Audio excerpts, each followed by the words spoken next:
Hi everyone, we have Jason here today. He is a ghostwriter at the moment, and funnily enough, mayor of a city in Texas. Great synergy when we met first time. And we just wanted to go over his experience so far working with us. It's been, I think, a couple of months since you joined, maybe 4 months if I'm not wrong, Yes. after we started. So yeah, obviously we're going to get into the details and how his experience was. But I just want to allow you, Jason, as well, to introduce yourself and if you feel like there's anything people need to know about your experience, career, type of services that you offer, and so on. Yeah. Well, thanks, Dennis. I appreciate it. I'm Jason. I'm an extreme extrovert. Love people, which is somewhat different from most writers who are, especially print-based journalists. Um, I started off in newspapers and magazines as an editor and reporter for papers across the United States. Then I made a pivot and I started doing public relations work. Then I made another pivot toward ghostwriting.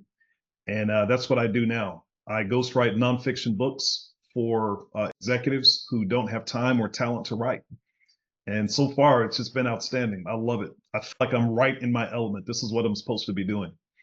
And in Nice. my other job, I serve as mayor of a city in Texas. We're pretty fast growing.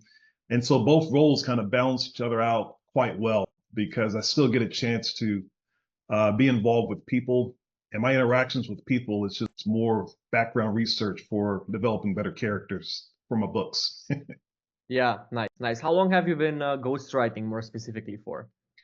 Yeah, I've been ghostwriting off and on for about the past 10 years, but it's always been a side hustle that I did alongside with another job and in public relations. But over the past year, starting in April of 2024, I made a major transition and I started doing it full time, made a leap of faith, and I just put everything into it. But I quickly realized that it was tougher than I thought, and I needed some help because there's no way that I could do all of the lead generation and still be an effective writer without any kind of support. So I was kind of left with the problem. Yeah, and you know how it is, like these things in life where you start it and you figure out that it's harder than you initially thought. Those are the real challenges that are gonna push us forward, and you know that you're in a good place basically when you start feeling that way, right? Right. I tell people that when you're scared but excited at the same time, that's growth, right? Because you're scared of something that you never done before and it seems harder, but you're excited because you know it's something that you actually want to do. And as you said, it's in alignment with everything that you have going on as well. Awesome. So one last question in terms of like introducing yourself. So in terms of ghostwriting, I know you follow a broader approach, right? So we work with all kinds of CEOs and executives and successful people. What are some of the stories that you've written already? Just in a long story short format, so people can understand like what types of books are you focusing on the most? Yeah, I've written for executives who have had a wide range of experiences. Finished a book with a gentleman who was arrested by the FBI for a white collar crime. He was innocent, but the whole book looks at the mental anguish that it caused him and the stress that it put on his family and his ability to kind of recover financially. And I think we told a great story doing that. Another book we're doing, a series of books. It's with a gentleman who is a CEO of a company that helps cities manage their contracts. And there's so many things that cities misunderstand about private enterprise in adopting technology, and vice versa. Private enterprise and technology companies, they have troubles working with cities. And so this book kind of uncovers all of that and helps to help both cities and companies speak the same language. Looking Okay. forward to that. And I've got a couple other books on the horizon that we've yet to get started, but they're already slated and contracts are signed, and I'm ready to get going on those. Nice, nice. Yeah, hopefully it's going to be a super busy year, 2025. Yes. So we're looking forward to that. Which brings me to my next question, right? So it's been a couple of months since we started working together. I know we initially spoke in August, but we really started the engagement in September, right after we did our setup work and everything else. So a good starter would be just to ask how would you describe your overall experience so far working with us? Yeah. It's been amazing. To be honest with you, when you launch out on your own, you don't know what you don't know, and all of your flaws are exposed. Um, I am an extrovert, love talking to people. I love selling, but also love writing. And you can't do both of those things exceptionally well at the same time. And so working with you, you've helped me to kind of, I guess, for lack of a better phrasing, duplicate myself, where I can be out selling and doing the lead generation, but also have quality time to actually, do great work. Because if you're writing bad copy, then it's going to cripple your business. So now most of my time is spent focused on writing, and I turn over a lot of the dirty work of doing the lead generation to you guys. So that's been a huge help. I will also say that the company has changed my mindset about selling. I used to try to craft specific messages for each potential lead, and I was wasting a lot of time doing that. It's about volume. I've learned not to be frustrated by the people who say no, but excited about the few who say yes, because that's what feeds the business. So my whole mindset about rejection has changed, and I'm more aggressive. I think I'm more efficient because of the relationship that we have. Nice. That's very good to know. And the great thing about this is that the mindset change will stay with you forever, right? No matter what businesses you start in the future, how much you scale, how much you grow this particular business, then it's always going to be there. And it's just like having the fundamentals nailed down, right? Because leads will Right. come, they will go, methods will change maybe, right? But it's always about what you get left with outside of something like this. So for the past 10 years, when you've been doing it on and off, what was your primary source of lead generation? What were you doing before to generate leads for the business? It was just word of mouth. I was a journalist, so I had a few contacts in my Rolodex. People found out that I ghost wrote books on the side, and that's all it was. I really didn't need the money. It was just more so of a hobby.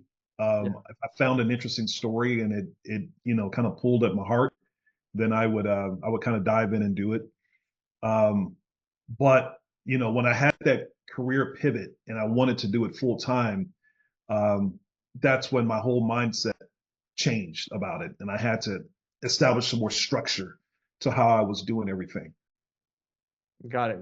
Okay, so basically for you, you didn't necessarily need the money before, so you were fine with relying on word of mouth, referrals, and those sorts of things from your Right. existing network. But if we look, let's say, at a ghostwriter who is starting and growing this business because they need the money, they need this to be their primary source of income right now. Would you say just relying on word of mouth is going to get them to their goals and is going to be consistent, or how? Absolutely not. There is no way that you can make it just on word of mouth. Um, not if you're just getting started. It's not possible. At least it wasn't in my case. And this is coming from someone who, I guess in my region, I have an elevated name. I had name recognition, and even that is not enough to be able to sustain a business. Yeah, So very good. you have to have professional help to be able to generate those leads. Yeah, very good example. Very good example. Because if someone like you couldn't extend the immediate network to a level where you can consistently grow the business, and that shows how important it is to have a system that it's mathematical. It's, hey, you put these many inputs in, you get these many outputs out, uh, Yes. and that's what we focus on very heavy here, right? Okay, so moving on, Jason. We've been working together for 4 months, right? We're gonna be together for the next year as well, helping you grow the business. Can you share a particular success story, achievement, milestone that you got while working with us in the last 4 months? Yeah, that's actually tough because there have been so many. But I think one that stands out is probably maybe within 2 weeks of us really getting going. I landed an amazing client who um, really agreed to like a 6 book deal. The first book, I was able to charge full price, and then for the 5 additional books, I negotiated a slightly smaller price to be able to get the whole package. And that one deal is probably more than I would have made in a full year of working in some of my previous PR jobs. So it's been a game changer. And it's something about landing a deal like that. It's like a domino effect of success. Um, I think that confidence kind of led to the other deals that I was able to get. And this is just within the 4 months of us working together. You know, the past month and a half have been um, just simply amazing. It's been great, and now I'm in a position to where I have to um, move the start dates of these upcoming projects further down, just so I can have time to be able to handle all the work. So it's been a blessing. Nice, nice. I'm glad we could, be part of that success and help you out with this system. So considering that you're already pushing out like dates for starting projects, what is going to be the goal for 2025 for you? What are we aiming for? My goal for 2025 is to do north of $200,000 in ghostwriting, and I believe it's totally possible with the pace that we're on. That's I want to be very blunt with you, but north of 200,000 is my goal for 2025. Amazing, amazing. Yeah, I definitely feel that it's a very achievable goal, based on even the consistency we have with calls and the fact that we found that local industry where we focus on at the moment. I definitely feel that it's going to go in the right direction. So, what were your thoughts initially before you first joined, right? Because obviously a lot of people when they meet with these types of opportunities, there is some kind of skepticism right around it, and that's totally fine. So I just want to know, like, before we actually, got on that call and build a rapport with each other, and we got to the point where we started working together. What were your initial thoughts about this? They weren't negative. I think I was uh, cautiously optimistic. You know, I had never been involved with an organization like yours, and so I was a little skeptical on how you could improve on what I was already doing. But after our initial call and watching your videos, I quickly realized I have to have this. So yeah, I can't say that my impressions were negative. Um, I was cautiously optimistic. Yeah, that's a very good way to put it. Okay, and how have those things changed since you started working with us? I know we talked already about, the change in your mindset, about the results that you've been getting, but just from, a perspective of before and after when it comes to working with a company like ours. Yeah, well, a couple of things come to mind. I think having a dedicated outbound specialist, or a sales associate who's assigned to me, um, it gave me structure, right? And it allowed me to really feel like I had a legitimate company, and I had someone who I could count on to help bring the leads in. Um, and I always think of myself as a great closer, where I can sell ice to an Eskimo, but um, I wasn't as good as I thought I was. And so being with you guys, you are able to help refine my sales process and help me to really get inside the mind of a customer. What do they really want, to convince them to sign with me? It's about showing the value, and it's about solving their inefficiencies. Um, so there's a whole new lingo that I've started to adopt based upon my interaction with you. It's about solving inefficiencies for the customer. And when I present my offer in a way that just solves inefficiency for the customer, and I show them the value, it's an easier close. Yeah, for sure. Okay, so it also you also got some mindset shifts in terms of sales, not necessarily just the lead generation part, but also sales, and getting in front of the customer. Yes, yes, yes, that's right. Yeah, it's a volume game, and I like the process because before I actually get on a call with a prospect, um, they've been whittled down to a customer who I would probably work with. We already have a survey of how much they're willing to spend, how important the book is to them. They've had many of opportunities to back out. Yeah. So by the time we actually get on the call, I know that they're serious and I've got a great chance of closing. I think in times past, I would have started the selling process at the top of the funnel, and you get a lot more rejection um, because your leads haven't been refined yet. But with this process, by the time I actually get on a call with a prospect, I know that they're serious, and I know that there's some way that I can help them out. So that's been a huge help. Yeah, definitely. And I feel like this is something that everyone should know in terms of growing a business, whether they work with us or not. But it's not just about doing one thing. I mean, sales itself and getting clients is a whole different department that we have to think about. I always like to call it a flywheel, right? Because it's a whole process, as you said.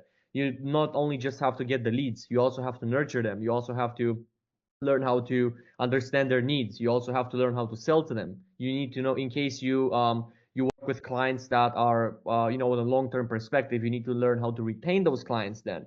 So it's the whole process, and that is why most people are stuck. Obviously, I've had a lot of conversations with many different freelancers, and most people, they're stuck because they have maybe one piece of the puzzle figured out, but they never thought that they need the other thing. It's kind of like the image of an iceberg in the sea, and you only see the tip of the iceberg, but then there's the huge chunk of ice under the ocean that people don't Right. see. So seeing that is very important in achieving success. But yeah, thanks a lot for your words, Jason, and for the feedback. Now, just to wrap things up, I just want to ask you, what would you say to someone that like that's going through the same process you've been through on that resources page right now, watching this video, and that's on the fence about doing this and getting some extra help in terms of sales? Yeah, I think the main question is, will you be able to make your investment back? Um, you know, I'm not sure what you charge now, but it's a fraction of the price of your first book deal. And if you follow the process, you will make your money back. It's a steal. I'm surprised that you're still in business, but it's definitely a steal. It's such a small fraction of the price of your first project that you make your money back instantly. Yep, that's why we love working with freelancers that charge these types of prices, right? So ghostwriters, copywriters, people that really charge high ticket because it's super easy to justify the investment, and you don't have to wait for 12 months to see the break even. Because I know everyone getting into this thing, they want fast growth, right? 3 to 6 Right. months, they already want to have an income, they already want to have a direction. So obviously we need to fulfill on that. Otherwise, as you said, we wouldn't be in business, right? But yeah, thank you, everyone. This was Jason, and thanks a lot for your presence today, Jason, as well. Thank you so much. I appreciate it.